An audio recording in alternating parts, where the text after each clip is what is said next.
Hello friend, this is Preeti and welcome to RP classes. आज हम करेंगे क्लास 10 का एक्सरसाइज 5.2 क्वेश्चन नंबर 15 स्टार्ट्स में कहता है for what value of n are the nth term of 2 APs 63, 65, 67 and 3, 10, 17 equal. यानी कि क्या कि किस n की वैल्यू के लिए इन दोनों APs की nth टर्म इक्वल होंगी। ठीक है, तो उसके लिए देखो क्या करना है इस क्वेश्चन में। सबसे पहले हमारे पास ये जो दो AP दी हुई है उनको लिखेंगे कि हमारे पास जो फर्स्ट AP है वो क्या है हमारे पास 63, 65 और 67। ठीक, और जो सेकंड AP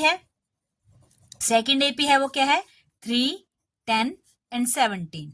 ठीक है, फर्स्ट एपी लिख ली, सेकंड एपी लिख ली। अब इस फर्स्ट एपी को हम जो ये हमारी टर्म्स दी हुई हैं इनको नेमिंग दे देते हैं। A1 क्या है हमारे पास 63 है, A2 क्या है हमारे पास 65 है, A3 क्या है हमारे पास 67 है, और यहाँ पे A1 क्या है हमारे पास 3 है, A2 क्या है हमारे पास 10 है, A3 क्या है हमारे पास 17 है। ठीक, अब A1 कहो या A कहो बात एक ही है। अब हमें D निकालना है। D कैसे निकालते हैं? D की निकालते हैं A2 माइनस A1, यानी कि 65 में से 63 को माइनस किया तो 2 आया, तो D की वैल्यू कितनी आई? 2 आई हमारे पास। यानी इस AP का जो D है वो 2 है और A है वो 63 है। अब इस AP की बात करेंगे, सेकंड AP की। इस सेकंड AP में देखो D कैसे निकालेंगे हम? A आ गया इसका 3, ठीक है, और D कैसे निकालेंगे?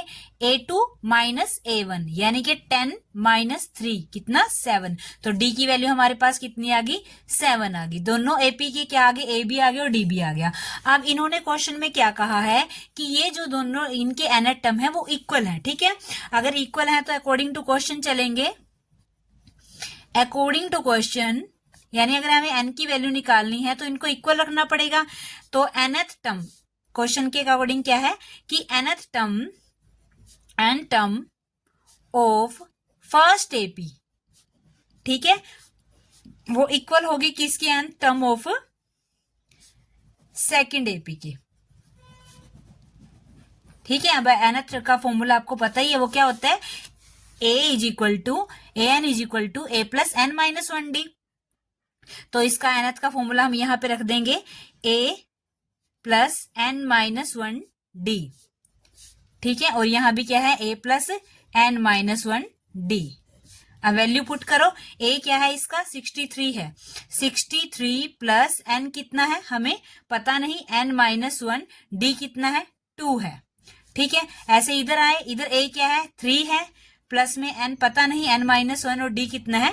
7 है। ठीक, अब हम क्या करेंगे? इस 2 को अंदर मल्टीप्लाई करेंगे।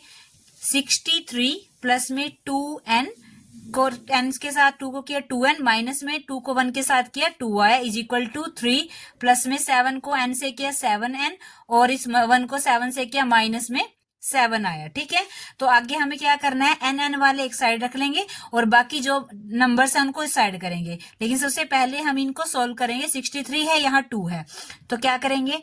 2n को रखा और 63 में से 2 को माइनस करते हैं तो कितना बचता है? 61 बचता है, प्लस में 61 बचा, इज इक्वल टू यहाँ ये 7n यहाँ रखा और 7 है, ये 3 है, तो क्या प्लस माइनस माइनस होगा, यानी कि माइनस के 4 बचता है। ठीक है, अभी 7n को इधर ले आए, n को एक n जो दोनों n है उनको एक साइड कर लिया।